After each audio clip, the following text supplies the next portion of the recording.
창조에 원래 주셨던 것을 잃어버린 것을 그 구원의 과정을 통해서 하나님이 인간 안에 회복시키시는 거예요. 그래서 신자는 이후로 그 믿음 안에서 살아가야 된다. 그 정도 하겠습니다. 여기서 이제 까먹었어요. 두 번째로 나오는 게 뭐냐면 커뮤니케이션이야. 이 커뮤니케이션은 그 상호 교통이라고 하는데 이 상호가 서로 교통하셔 이렇게 커뮤니케이션이라고 하는데 교통하시는 거죠. 그런데 이제 조심해야 될 것은 성자는 성부와 성령 때문에 비로소 성자가 되신다고 말하면 안 돼요. 또 성령은 성자와 성령을 통해서 성부가 된다고 말해도 안 되죠. 그러니까 성부, 성자, 성령 각 위는 하나의 퍼슨을 가지고 있어요. 한 인격을 가지고 있다 이거죠. 근데 이렇게 각 인격을 가지고 있는 성부, 성자, 성령은 각각 완전한 하나님이죠. 그 하나님이 신적 본질에 있어서 일체를 이루시고 함께 하시는 거죠. 이게 헤르만 바빙크가 자신의 책 속에서 그 창조를 이야기하면서 아주 적합한 말입니다. The creation of the world is by the Father, 성부에 의해서, through the Son, 성자를 통해서, and Holy Spirit, 성령 안에서 창조되었다는 거예요. 그 중에서 성령 안에서는 이제 중요한 시사점을 갖는 거예요. 그래서 이것을 들으면 뭐래요? 그래서 들으면은 여기 있는 수많은 피조물들이 창조가 돼요. 이 창조될 때에 이 창조된 것들이 서로 기가 막힌 연결을 갖는 모든 연결을 갖는 하나님 창조하실 때 아무렇게나 창조하신 것이 아니에요.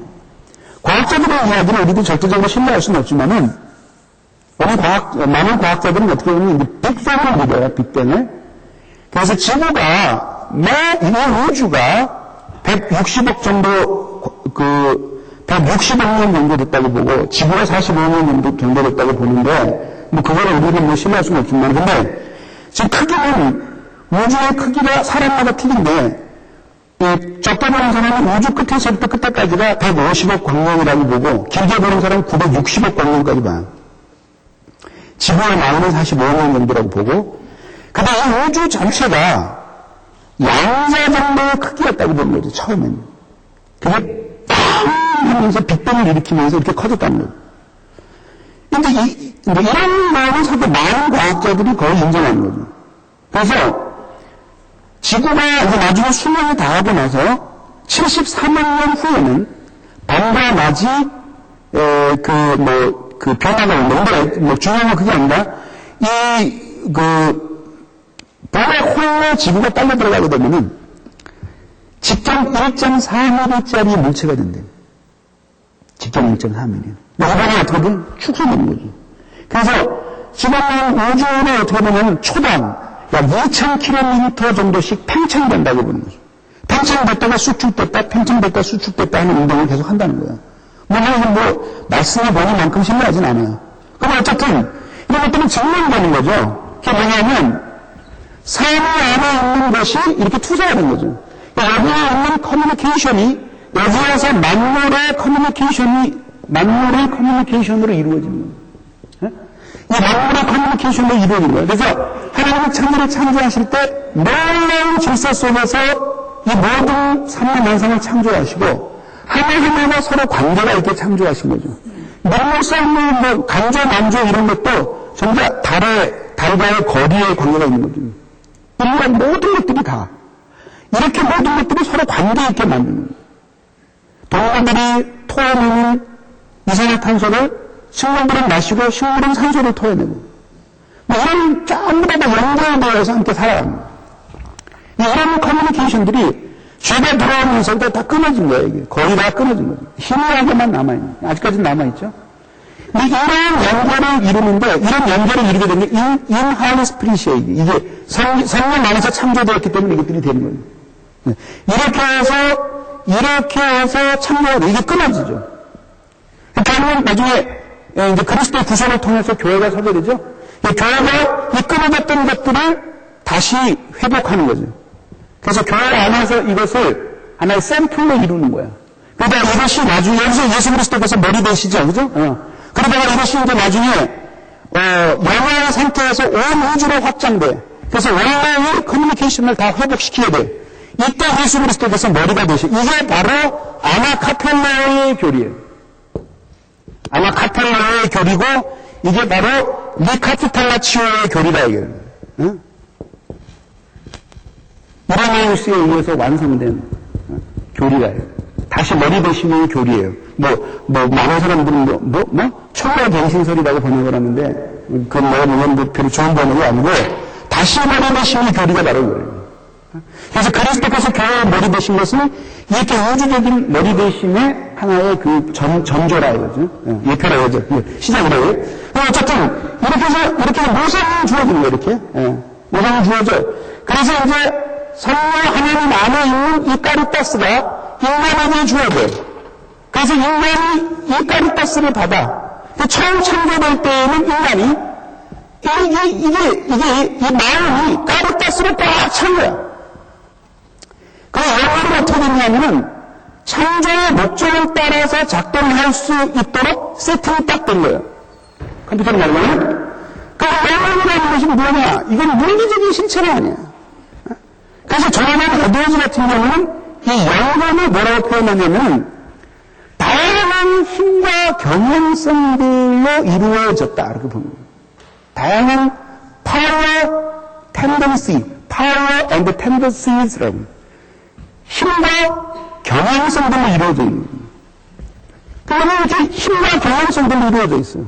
이 힘과 경향성이 마음으로 투사되면서 마음을 형성해요. 이게 이 투사된 것이 이렇게 신체를 비롯해서 각 기관에 연결이 되면서 여기에서 액션이 나오는 거예요, 이제. 근데 이제 이런 것들을 움직이는 게 지성과 애성을 가지고 움직이는 거거든요. 근데 이렇게 움직이는데, 문제는 뭐냐면은, 이 영혼의 상태가 창조의 목적에 맞도록 여기에 세팅이 되어 있었다, 이거죠. 창조의 목적이 뭔지에 대해서 뭐 이해하지 않겠어요. 이미 여러분들에게 준 과거 하나님에게 이렇게 읽어야 나오는 이야기니까 그것도 이야기는 한 30분 흘러가야 돼. 천지창조의 목적을 결론만 이야기하자면 하나님의 영광이에요. 영광의 문제에 대해서는 그 책을 읽으세요.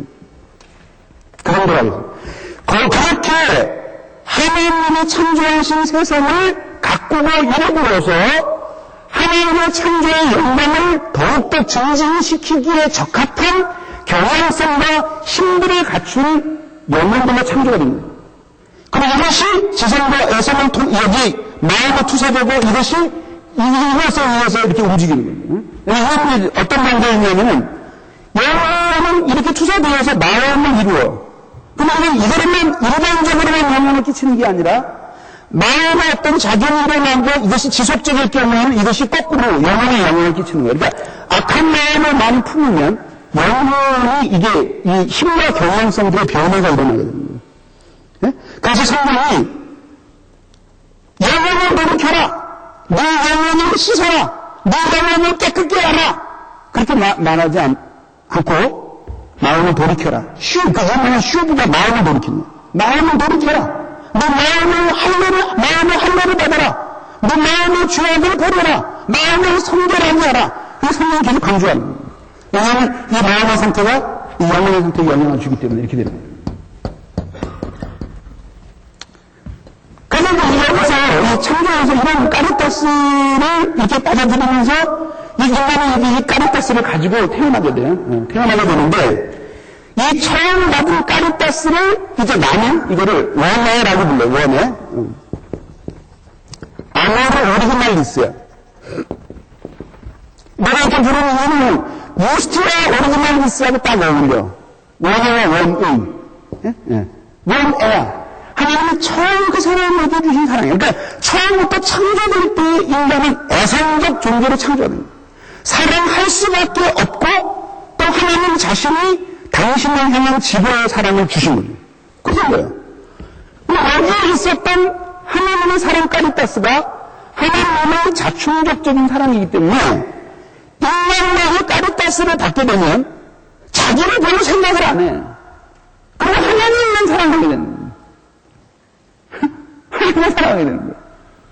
그래서 그냥 하나님만 생각하게 되는 거예요. 하나님만 중요하게 생각하는 거예요. 그리고 하나님만을 사랑하게 되는 거예요. 그리고 그 하나님께 오해를 하게 되는 거예요. 그런데 문제는 뭐냐면 타락한 이후에 이 까르타스가 완전히 사라지는 거예요. 하나도 안 남고. 완전히 사라져요. 그는 꽃피다스로 가득한 사람이 되는 거예요. 근데 사랑할 수 있는 능력, 사랑하고자 하는 경향성, 사랑하고자 하는 이 정신의 힘 같은 것들은 거의 사라지질 않았어요. 사라지지 않았는데 그 사랑의 방향성과 사랑의 사랑 자체가 육적인 것으로 바뀐 거예요. 사랑의 대상이 자기로 바뀐 거예요. 그러니까 미친 듯이 열렬하게 자기를 위해서 사는 거예요. 미친 듯이. 그게 바로 수많은 죄들을 만들어내는 거예요. 그러니까 여기서 구속이 필요하던 거죠. 구속이라는 마음 자체가 뭐냐면은 이 없는 까리타스를 심는 거야. 그래서 성령의 작용 그 자체가 뭐냐면 은혜거든, 은혜. 성령이 보증해서 구원받은 사람에게 오셔서 중생의 원리를 심잖아요. 중생의 원리 그 자체가 사랑이에요. 그렇게 심는 작용을 은혜의 작용이라고 부르는데 이 까리스, 이 은혜가 뭐예요 도대체? 은혜가 뭐예요? 그러니까 은혜를 정말 볼 수 있죠. 객관적으로 본다면 하나님께서 죄인들에게 베풀어 주시는 그런 호의겠지만은 야, 너 은혜가 떨어졌구나. 아, 너 은혜 좀 받아야 되겠다. 아, 너 은혜 충만하구나. 그 은혜가 뭐예요? 그 은혜가 뭐냐고. 잘 들어보세요. 제가 알기 쉽게 두 줄로 설명할 테니까. 은혜란 인간이 하나님 앞에 하여야 할 바를 행하고 싶도록 마음 깊은 곳에서 마음 깊은 곳을 자극하시는 하나님의 사랑의 영감이야. 그 까리타스의 영감이라고. 다시 인간이 하여야 할 바를 행하고 싶도록 또 행하도록 인간의 마음 깊은 곳을 자극하시는 하나님의 까리타스의 영감이에요. 인스피레이션이라 해요. 델포노스티에라 해요. 푹하고 불어넣는 거, 그런 얘기입니다. 그 은혜예요. 그러니까 은혜의 경험은 항상 사랑의 경험을 동반해요. 항상. 그래서 사랑의 에드워드 같은 사람은 이 은혜가 그냥 성령이다. 아주 그렇게 딱 단적으로 얘기했어요. 이게 성령이다, 이게. 다른 거 아니라 성령을 얘기하는 거예요. 그런 거예요. 그러면 이제 어떻게 되냐면, 그렇게 해서 까리타스가 회복이 되는데, 이제 여기에서 이제 구원받은 사람 안에 까리타스로 꽉 채워주시는데, 이게 사실은 이 안에서 이제 내적인 부패성이 남아있는 거예요. 이게 이제 가변적인 게 됩니다. 이제 처음에, 이제 창조된 아담의 경우와는 달리, 인간은 이 부패성을 간직한 채 까리타스를 받게 돼요.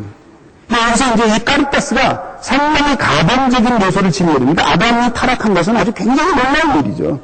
정상적인 상태에서는 타락할 수, 보통 강력한 힘이 아니고는 타락하기 힘든데 타락을 한 거예요. 근데 이 까리타스 자체가 가변적인 거예요, 이 안에서. 그래서 이 안에서 이 까리타스가 꽉 차게 되면은 이게 자기를 상관하지 않는 거예요. 그래서 이 사랑의 원리로 돌아가. 그래서 하나님은 자기 충격적 사랑으로 돌아가는 거예요. 하나님만 하는 거는 내 행복 같은 거 필요했다, 이거. 그건 다 필요해. 하나님은 영광 받으시고, 그 하나님은 기뻐하시면 된다. 난 그것 때문에 즐겁다. nothing. 아무것도 필요 없다. 그런 사람이 되는 거예요. 그러면 고백이 뭐야? 성령이 내게 증거하기를 각 성에서 환난과 핍박이 나를 기다린다고 하시나, 내가 우리 주 예수 그리스도께 받은 사명, 은혜의 복음을 증거하는 일을 마치려 하면은 나는 나와 목숨을 조금도 아까운 것을 여기지 아니하노라. 사명감으로 충만하다고 그러는데 그 사명감의 정체가 뭐예요? 까리타스 사랑의 충만함이에요. 근데 그것이 어느 하나로 집중해서 꽂힌 상태를 이야기해요. 하나님이라고. 그럼 이렇게 해가지고 카르타스의 사랑이 이렇게 연결이 됩니다. 가지고 이제 그래서 카르타스의 사랑으로 가득해지게 되는 거죠. 이제 그런데 이제 뭐냐면 이런 카르타스의 사랑으로 인간이 충만해져야지만 받아들이게 되는데 이런 목적을 받아들이게 되는데 이것이 결국 뭐냐면 선이에요. 선. 이 선이라고 이 굿이에요. 굿. 이 선을 보면 하나님 세상을 창조하셔요. 창조하신 목적이 있어요. 이게 선이에요. 그러면 여기에 존재가 있는데 일로 가려고 하는 경향성을 가지고 있음. 그것이 구드네스예요. 선 하나 이것에 대한 도덕적인 평가를 내려요. 이게 벌추예요. 덕이라고. 그럼 이건 뭐 일로 가는데 덕이 된다. 도움이 된다. 그러면 이게 벌추가 되는 거죠. 이게 역행을 한다. 그럼 그거는 바이스가 되는 거죠. 악담이 되는 거죠. 바이스가 되는 거예요. 그거죠. 자, 그런데 이제 인간은 뭐고, 여기서 적용을 하고, 뭐, 그냥 대충 마무리 짓겠어요?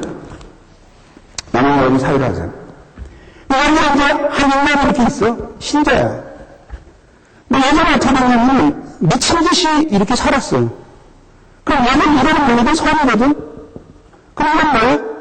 이거 안 나는 건 다 뭐예요? 악이지, 악. 근데 선은 뭐냐 그랬더니 정의를 내리기를 하나님의 창조의 목적이다. 그래서 하나님의 천지를 창조하신 것과 딱 맞아떨어지는 한목적적인 상태로 가는 것, 그것이 선함이고 그 한목적적인 상태, 이것이 바로 선이다. 이렇게 정의를 내렸어요. 악은 뭐냐? 이게 규정이 안 돼. 규정이. 그래서 철학적으로 이 악은 레알리타스가 아니야, 이게. 실제가 아니라, 이게. 없는 거라, 이게. 이건 뭐냐? 이건 없는 거야, 이게 레알리타스예요. 실제. 이건 실제가 아니야. 그럼 실제가 아니라는 게 뭐냐? 없다니까. 그럼 없는 게 뭐냐? 그 없는 건 없는 거야. 네? 그럼 이거를 규정할 때에는 어떻게 규정이 돼? 하나님의 천지를 창조하신 목적이다. 이렇게 될 거 아니에요. 그죠? 그러면 이거는 돼? 하나님의 천지를 창조하신 목적에 합당하려는 작용의 힘, 현상을 가리키는 거야. 그럼 이거를, 만약 여기에 배드네스가 또, 이게 있다, 이게. 근데 이게, 이 배드네스예요. 배드네스야. 그럼 이거는 여기를 벗어나고 악을 가려고 해. 그러면은, 마지막에 그러면, 이런 식으로 정의를 하자면 어떻게 해야 돼? 악은 어떻게 정의를 해야 되냐면, 하나님의 창조의 목적을 벗어나서 도달하고자 하는 그 마지막 목적이다. 이렇게 해야 되잖아요. 근데 그게 허언이라고, 허언. 빈말이라 이게요. 없다, 이게 그게. 창조의 목적을 떠나서 도달되는 상태가 없다, 이게 그런 게. 이게 유명한 악이 실제냐 비실제냐 하는 그 오래된 철학 논쟁의 이게 이거예요, 이게. 이거를 기독교 사상사에서 극복을 한 사람이 누구냐면 어거스틴이에요. 그래서 악의 비실제성을 부정하는 거죠. 그러면은 그런 거 보자, 이게. 그럼 이게 가?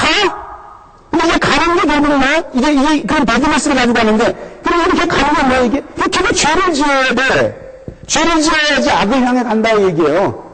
그렇게 죄를 지은데 나는 꽃빛다스의 사람을 따라 살아. 충동적 자기 사람을 따라 산다, 이 얘기야. 그럼 그렇게 계속해서 막 충동질을 받으면서 막 살아. 막 훅고 막 달아오면서 막 오늘은 이런 죄를 짓고 저런 죄를 짓고 그러면서 막 하나님의 은혜에 거슬려서 그 죄를 지으면서 충동해서 작을 받으면서 짐승처럼 산다, 이 얘기야. 어디로 가냐, 이게. 어디로. 뭐예요? 아무 데도 안 간다, 이거. 그럼 죄의 목적은 뭐냐? 그냥 파괴야, 그냥 파괴. 여기는 돌아가려는 목적이 있는 게 아니라, 이게.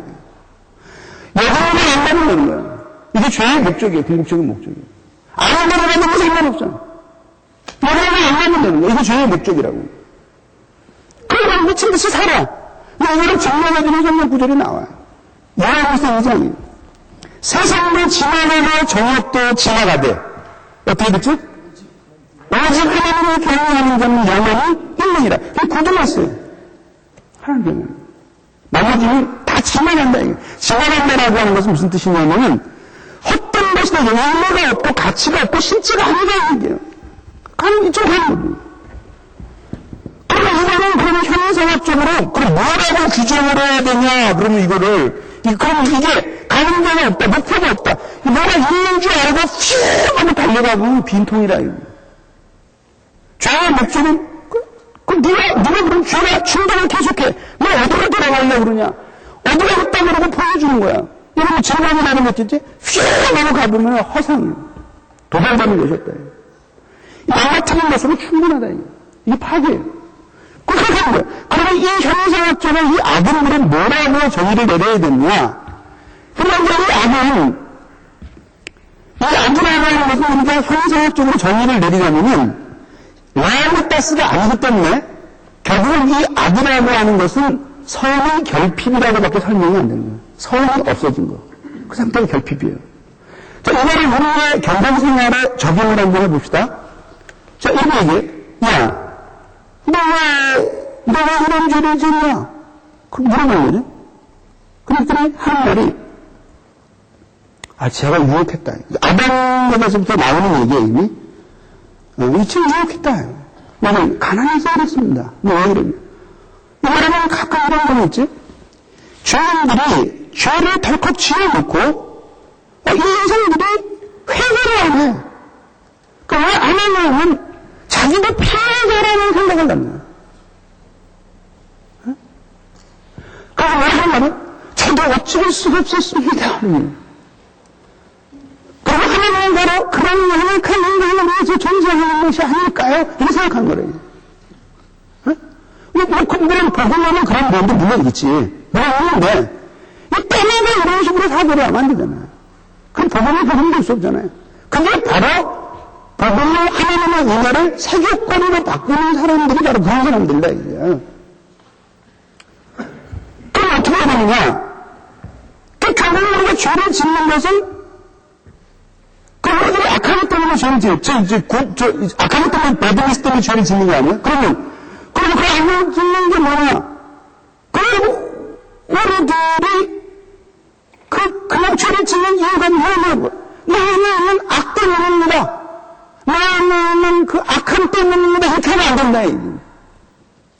그러면 자기는 의미 아니야, 자기는 의미.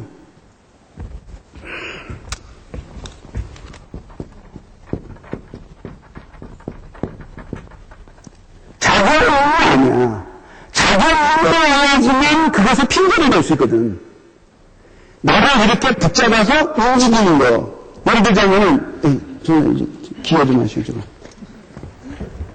여기에, 서류가 있어. 법적 서류가. 근데 이런 도장이 필요해. 그런데 안 찍어지는 거지. 자기가 화가 나니까, 자기가 손해가 되니까. 그러니까, 두드려서 반쯤 죽였어. 결국은 실신을 했어. 끓여다가, 기억이 좀 남아있는데 끓여다가, 푹 갔다가 찍었어. 그러면 나는 작용이 되는 거야. 그럼 나한테 핑계를 낼 수가 있는 거야. 왜냐면 나는 거의 실신 상태에서 불가항력적으로 저 사람이 내 손을 갖다가 엄지지장을 내 의지와는 상관없이 찍었습니다. 이러면 내가 작용이 되는 거야. 그러면 뭐냐면 인간이 죄를 짓는 것은 이 작용 때문에 죄를 짓는 게 아니라 결함인 때문에 죄를 짓는 거예요. 결함인. 이 결함인데 그러면 결함된 것이 원인되어서 죄를 지었다는 얘기인데 그럼 이 결함은 뭐냐 이게? 결함은 뭐냐? 선한 의지의 결핍이에요. 선한 의지의 결핍이에요. 그래서 마리 존스도 피력했듯이 우리는 신앙에서 제일 큰 문제가 뭐냐면 설 아는 것을 모르면. 그래서 우리는 개혁자들을 비롯해서 이 개혁사상 속에서 이 하나님과 인천이 얼마나 중요한 건가를 이야기하기 위해서 인간의 의지에 대해서 집요하게 공격받는 신앙만 보아온 거예요. 공격하는 신앙만 보아온 거예요. 그런데 그 신앙을 공정하게 이해를 하지 않고, 그러지 않고, 인간의 의지 자체가 모두 다 쓸모없다는 쪽으로 해석을 합니다. 원천이 최고다라고 보는 거예요. 그러면 계속해서 그 사람의 삶이 개선될 수가 없는 거죠. 두 사람이 있어요, 이렇게. 두 사람이 있는데, 똑같이 예쁜 여자를 봤어요. 두 사람은 동시에 의욕이 발동을 했어요. 한 사람은 그 여자하고 범죄를 했어요. 한 사람은 기회가 있었는데 범죄를 안 했어요. 그럼 도덕적으로 이 사람은 저 사람보다 칭찬을 받아야 돼, 말아야 돼요? 받아야 돼, 말아야 돼요? 그럼 무엇 때문에 칭찬을 받아야 되냐? 이 사람은 선한 의지를 포기한 거예요. 이 사람은 선한 의지로 그렇게 하고 싶은 유혹을 끝까지 이긴 거예요. 그래서 그 사람의 칭찬이라고 하는 것은 선한 의지에 대한 칭찬이야. 그 선한 의지를 아까 이야기했듯이 이 원천과 의지가 이게 이 두 개의 화두의 문제가 이제 굉장히 심리적으로 중요한 문제가 되는 건데 이 원천과 의지가 충돌을 안 하는 거예요. 어느 나눠서의 이 원천의 문제도 의지와 절대로 충돌을 안 하는 거예요. 그래서 아까 그 원천에 대한 정의를 인간에 대한 정의를 이야기할 때 뭐죠? 인간은 이 땅에 하나할 바가 있는데 그것을 행하고 싶도록 행할 수 있도록 나만의 깊은 것을 자극하시는 하나님의 사랑의 페어풀니스트의 영감이라. 그러니까 선한 의지를 원천으로서 고지하시는 거예요. 응? 고지하게 하시는 거예요. 그렇게 해서 그걸 살아가게 되는 거예요. 그러니까 원천에 있는 곳에 선한 의지의 행사가 있는 그곳에 하나님의 원천이 있는 거예요. 그러니까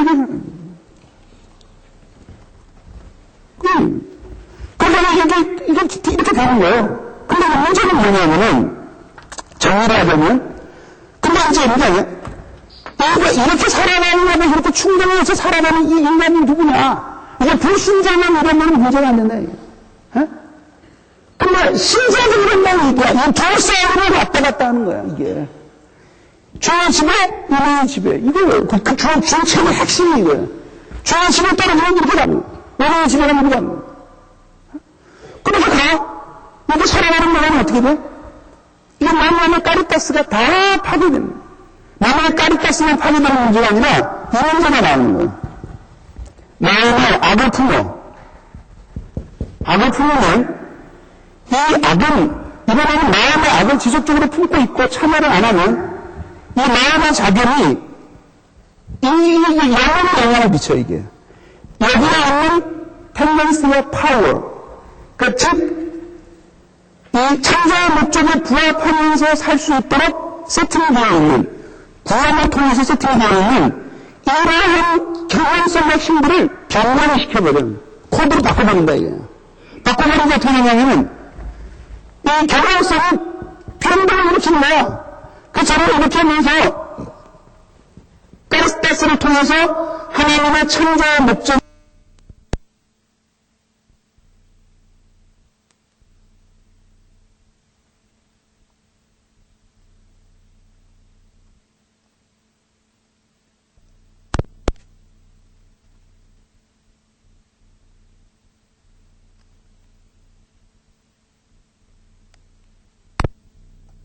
이게 헥시스 혹은 파도투스를 이루어요. 틀을, 습관적인 틀을 이룬다. 그 틀을 이루어서 그래서 이해하면서 지속적인 불경맹하고 하나님을 거스리는 악한 행동들이 여기서 나오게 되는 거예요. 이것이 고착되면서 인격화하고 삶 자체가 죄에 사로잡힌 사람이 되는 거예요. 그래서 그 안에서 하나님은 지속적으로 하나님께 거역하고 반응하면서 살아가는 사람이 되는 거예요. 왜 살아가는 거예요? 그러면 이제 자기끼리 지금 어떤 이유를 주냐?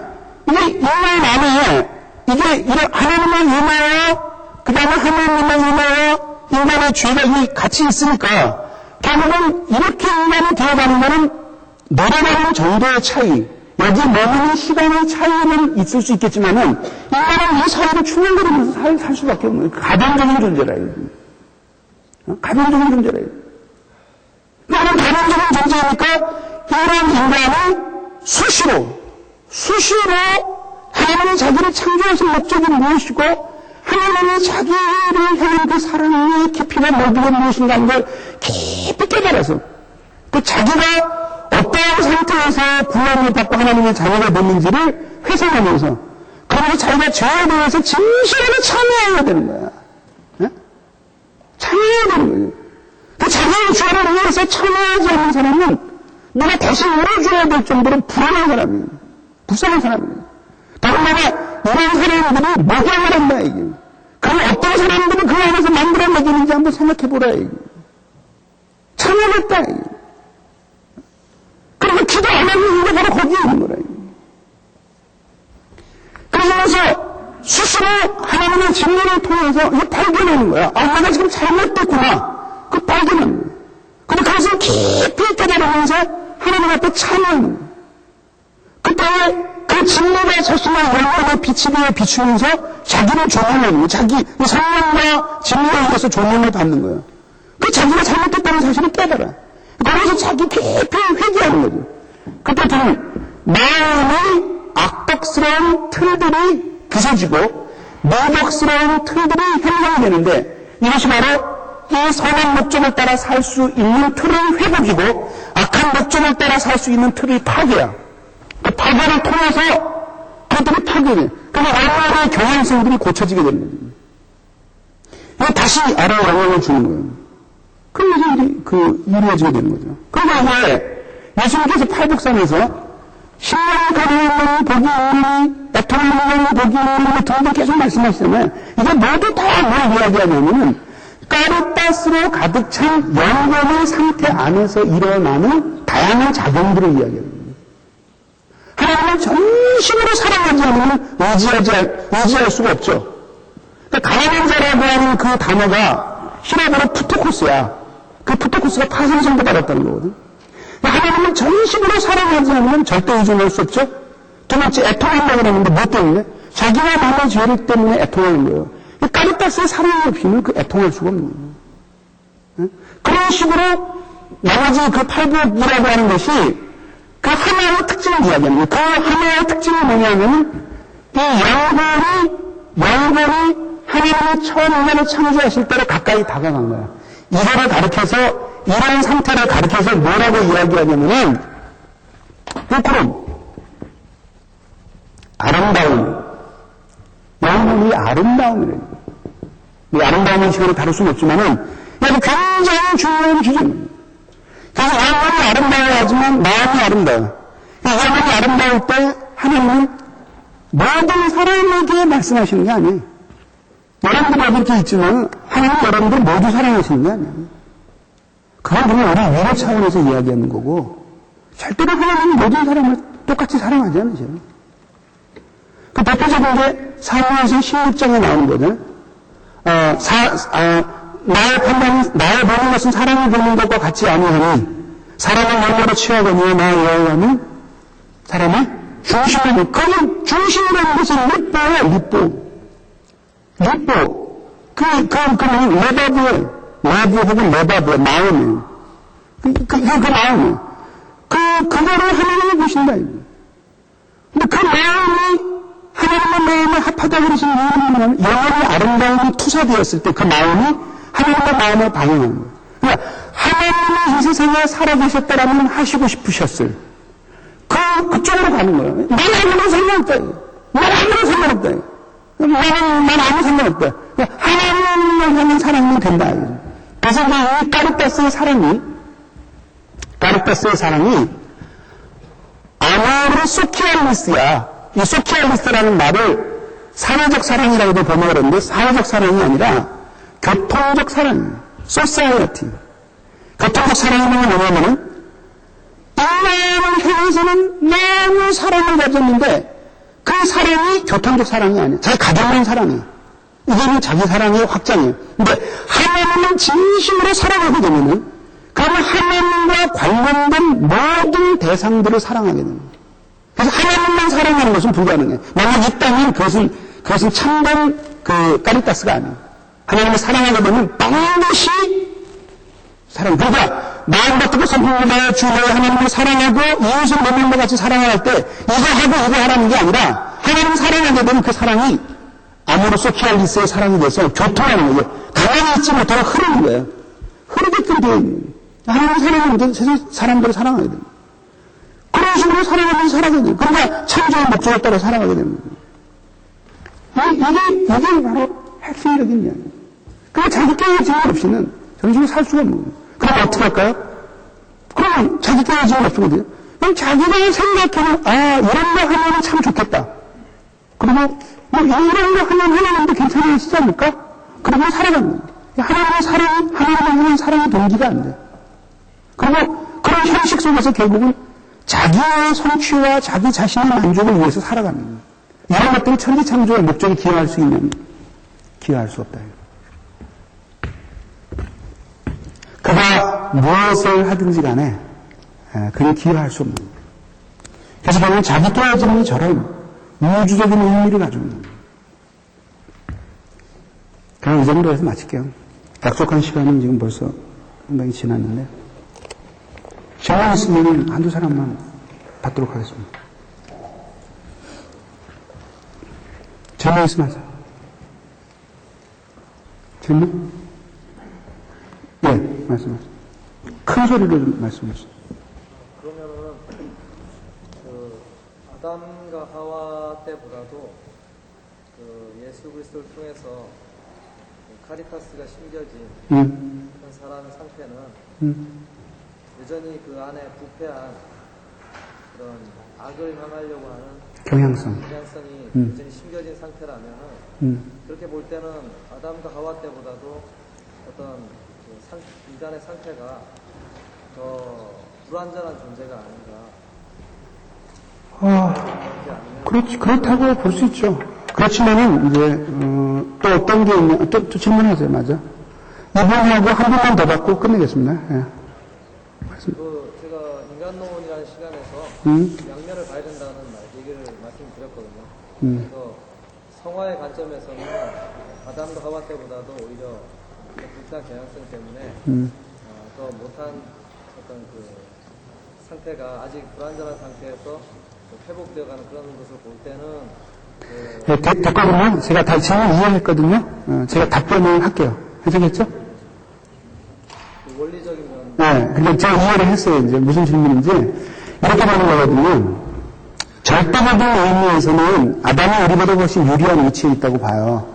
그런데 아담의 경우에는 타락할 수 있는 가능성을 가지고 있고 완전히 잃어버릴 가능성을 가지고 있는데 중성인 사람들의 경우에는 그거보다 훨씬 세이프해요. 안전해. 그죠? 그런 점에서 우리는 또 유리한 점을 가지고 있는 거죠. 그 의미에도 여러 유리점들을 가지고 있죠. 그러나 분명한 거는 중성한 신자 안에도 그 커럽션, 부패성들이 남아있다라고 하는 것은 불리한 의미로 작용을 하고 있는 거죠. 양면적으로. 그렇죠. 예. 그렇게 봐야죠. 예. 마지막 한 분만 더. 예, 말씀하시죠.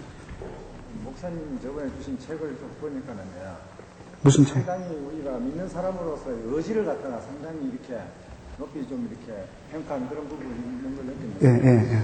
그리고 어느 정도 어떤 그 의지, 그걸 갖다 우리가 신뢰해야 되는지. 의지를 신뢰하면 안 되죠. 의지는 신뢰하면 안 되고, 신뢰하는 거는 오직 하나님을 신뢰해야 되고, 그 은혜를 더 의지해야 되죠. 근데 이게 문제는 뭐냐면은, 은혜 언약의 교리에 있어서 핵심이 뭐냐면은, 은혜 언약을 하나님께서 맺으신 사람이 그 은혜 언약 안에서 살기 위한 조건이 있어요. 믿음과 순종이에요.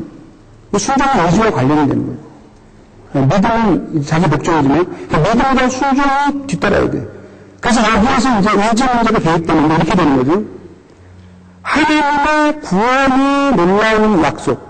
하나님 무한한 걸 약속하고 계시죠. 그래서 여호와의 제일 큰 이익이 뭐냐면은 무슨 죄를 지어도 무한한 용서가 기다립니다. 무한한 언제든지 참으면 무한한 용서가 기다립니다. 끝없는 용서가 기다리고 있어요. 그러나 기억해야 될 것은 뭐냐면 은혜 언약이라고 하는 것은 음의 작용을 통해서 이루시는 언어잖아요. 그런데 이 음의 작용이라는 것이 인간의 의지를 반대해서 역사하진 않아요. 그래서 그 유명한 X라는 그 명제를 존 오웬이 이렇게 요약을 했어요. He works, He는 여기서 Holy Spirit 성령이에요. He works in us and with us. 성령은 우리 안에서 우리와 함께 역사하십니다. Not without us. 우리 밖에서 홀로 역사하지 않으시며 not against us. 우리를 거스려서 역사하시지 않습니다. 저분의 의지를 가지고 계속해서 그 죄를 짓는 거는 약해서 나도 피해자 그렇게 말하면 안 돼. 그 악한 의지의 힘이 많이 발동되느냐 적게 발동되느냐는 나중 문제지만은 누가 술집을 있는데 야, 이 자식아 들어가 한 잔 먹고 가자고 확 내는 거는 의지가 좀 적게 작용이 있겠죠. 그냥 쓰러지면 가는 거니까. 그러나 술집이 없는데 그냥 일일싸움 물어보고 누구한테 물어보고 산 먹고 물 건너 갔으면 그럼 의지가 많이 작동한 거지. 그런 차이는 있을 수 있지만 그럼 자기 의지에 반해서 그렇게 됐다고 그렇게 얘기하면 안 되지. 그렇게 갔는데 그렇게 자기의 의지를 행사해서 악을 행하면서 하나님의 은혜가 그것을 초월해서 역사할 거다라고 생각하는 게 그것은 너무나 안에 있는 백성들의 태도가 아니에요. 거기에는 그렇게 하면 승리가 없어요. 그리고 계속해서 그런 식으로 살아가는 사람들을 우리들이 중생했다고 보기는 어렵죠. 중생한 사람들은 그럴 수 없습니다. 사실 이 문제를 그 죄의 지배에서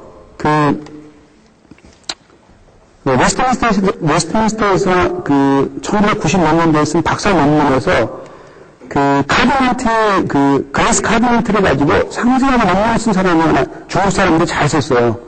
그걸 거기서 전부 다 설명을 하면서 도표까지 걸어가면서 상세하게 설명을 했어요. 사실은 그 교리들을 발견하면서 정말 충격을 받았는데 개인적으로는. 내가 생각했던 그 은혜가 정말 쓰레기 은혜였어요. 진짜 성령이라는 게 그 은혜가 아니었어요. 쓰레기 같은 은혜를 나는 생각을 합니다. 사실 성령에서 이 은혜는 아주 장중한 거예요. 엄청나게 장중한 거예요. 그러니까 은혜하는 공연의 의식을 도달하지 않으면 필연적으로 그 사람은 신학적으로 하나님의 성품을 왜곡해야 돼요.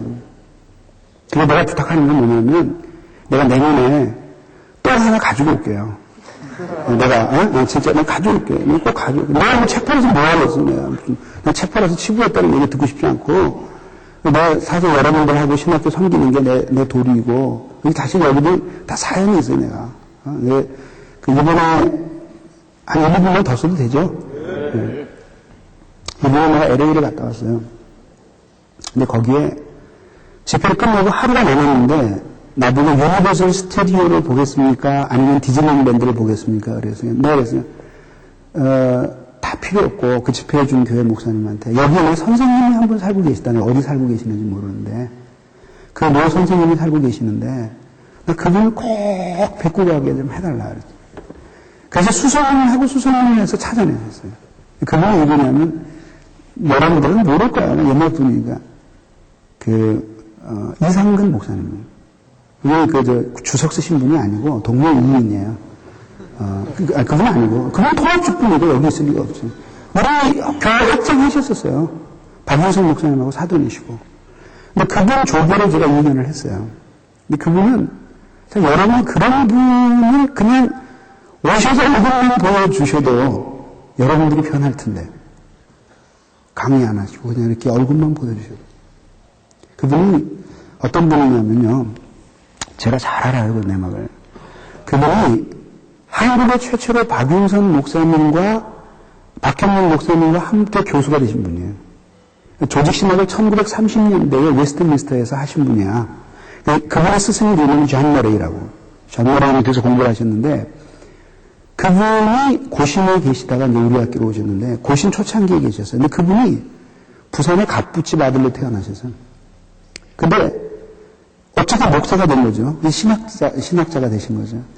그때는 학교에 교수라고는 박윤선 목사님하고 그분 둘밖에 없는데 체포실에 기도하라 그러니까 학장은 하나 나오면서 기도하는 거야. 그럼 왜 무슨 기도하나 그러고 들어보니까 종이 부족해서 직원들 월급도 못 주고 두 분밖에 안 계신 교수님 생활비도 못 드리고 그러는 거예요. 그러고 한 번에 가서 집무사 하나 갖고 와서 학장님 이거 어떻게 팔아서 직원들 월급이라도 주시오. 그렇게 해서 결국 그 많은 재산을 다 허비해서. 그런 분이죠. 그래서 그때 제가 3학년 때인데 엄청나게 가난하게 살았어요. 찢어지게 가난하게 살아서 진짜 영양실조를 걸려서 이 연구실에서 공부를 하다가 몇 번을 기둥을 붙들고 그 몸을 지탱할 정도로 그렇게 영양실조에 걸렸었어요. 2학년, 3학년 때. 근데 그 목사님이 하루는 김준도사 사는 게 얼마나 힘들겠냐. 이거라도 보태 쓰거라. 그러고 턱 넣어주시는데 그 부모님에서 견딜 수가 있어야지. 얼마나 들었는지. 뒷뜰에서 쉬어봤는데 25만 원이에요. 그때 학교 등록금이 50만 원이었거든요. 근데 그걸 뒷뜰에서 그걸 붙들고 막 울었어요. 그때 내가 서원은 아니지만 하나님 앞에 기도했어요. 내가 목사가 돼서 돈 벌 일이야 거의 없겠지만 혹시 돈을 벌게 되면 내가 갚을게요 하나님. 그게 계기가 된 거예요. 내가 오늘 강의한 것도 뭐 그 책이 될지 뭔지 모르지만 하여튼 신학적인 무게가 있는 책들을 여러분들 갖다 줄게요. 내가 돈 벌어서 내가 뭐 하겠어요. 근데 내가 얘기하고 싶은 건 무슨 얘기냐면 그냥 이렇게 좀 이렇게 진지해지고 좀 이렇게 애절해지라 얘기야. 애절해지라. 그냥 이렇게 어떻게 빨리 전화 돼서 어떻게 교회를 좀 한번 해볼까. 근데 좀 이렇게 성공하는 비결이 뭔가 그러지 말고 성공 안 하면 어때? 뭔 상관이 있어요. 가슴에 새겨네. 인간 존재의 아름다움은 영혼의 아름다움 딱 그거 하나만 달린 거야. 어? 다른 데 달린 게 아니야. 인간 존재의 아름다움은 오직 하나. 영혼의 아름다움. 폴크론 아는 아이. 딱 그거 하나만 달린 거야. 다른 거 아니야. 그럼 뭐 다, 교회가 뭐 커졌다. 그 뭐가 좋아, 그게? 교인들 얼굴도 모르고 말이지. 맨날 골목에서 목사님 나알아요. 그러고 깜짝 놀라고. 뭐야, 그게? 그렇게 해가지고 집이나 큰 거 쓰고 살고 말이지. 차나 좋은 거 타고 다니고 말이지. 사람들이나 잔뜩 받아가지고 말이지. 그거 저축해가지고 자손들한테 물려주고. 그게 뭐가 좋아, 이게? 그런다고 삶의 질이 달라져? 뭐가, 그게 사람네. 중도 그렇게 생각 안 해, 중도. 부끄럽지 않아요? 중도 그렇게 생각 안 해. 그렇게 생각하는 중들이 있어요. 그게 땡중이야, 땡중. 그렇게 생각하는 전도자들이 거의 없지. 근데 그렇게 생각하는 전도자들이 있어. 이게 땡도사야, 땡도사. 이게, 그렇게 생각하면 안 돼. 그 같은 경우는 욕망을 버려야 돼. 그래서 하나만 이야기하자면은 즐거워지는 것에 대해서 극도로 조심해요. 즐거워지는 것에 대해서. 그러면 목사님은 뭐 또 이렇게 무슨 그 세네카적인 금욕주의 그런 거 읽을 시간이 어디 있겠어. 성경 읽을 시간도 없는데. 그걸 얘기하는 게 아니라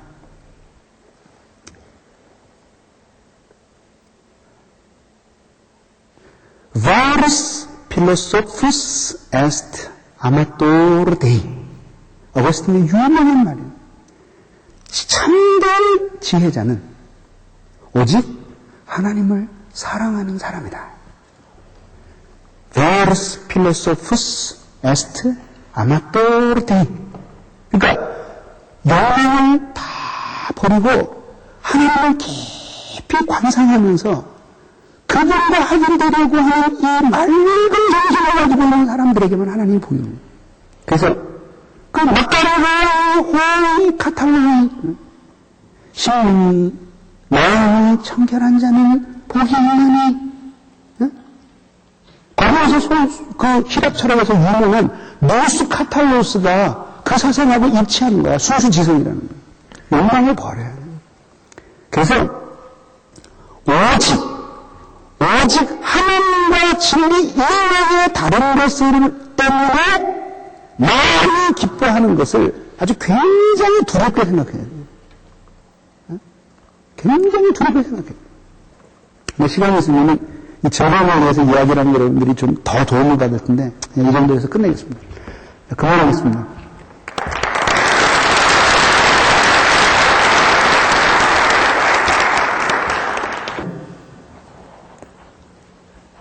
두 손을 가슴에다 한번 얹어봐요.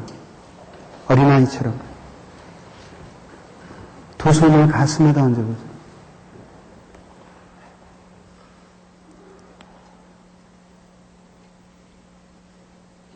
신앙생활은 진실로 하는 거예요. 진실로. 그리고 그 진실이 있는 그곳에 하나님의 진리의 빛이 비쳐요. 그리고 성령의 불길이 거기에 있어요. 진실을 떠난 빛은 참 빛이 아니에요. 자, 가슴에 손을 얹으세요. 결정을 하세요. 상품과 같은 인생을 살 거예요. 구도자로서 작품과 같은 인생을 살 거예요. 왜 신학을 하세요?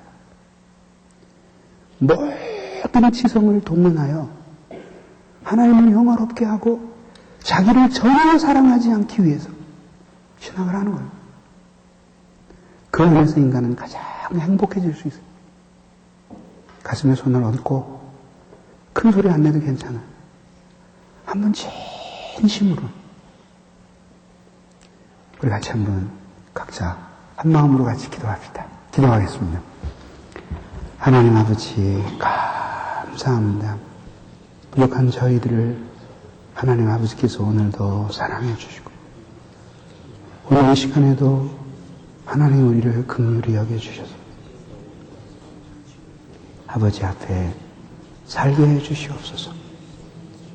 우리의 죄와 악함, 그 더러움과 위선, 거짓과 허위를 십자가에 못 박고 날마다 주님의 십자가를 생각하며 주님이 우리를 창조하시고 구원하신 목적대로 살 수 있는 저희들이 되도록 역사해 주시고 저희들을 그 도구로 사용해 주셔서 온 땅에 하나님을 아는 지식으로 가득하도록 은혜 베풀어 주시옵소서.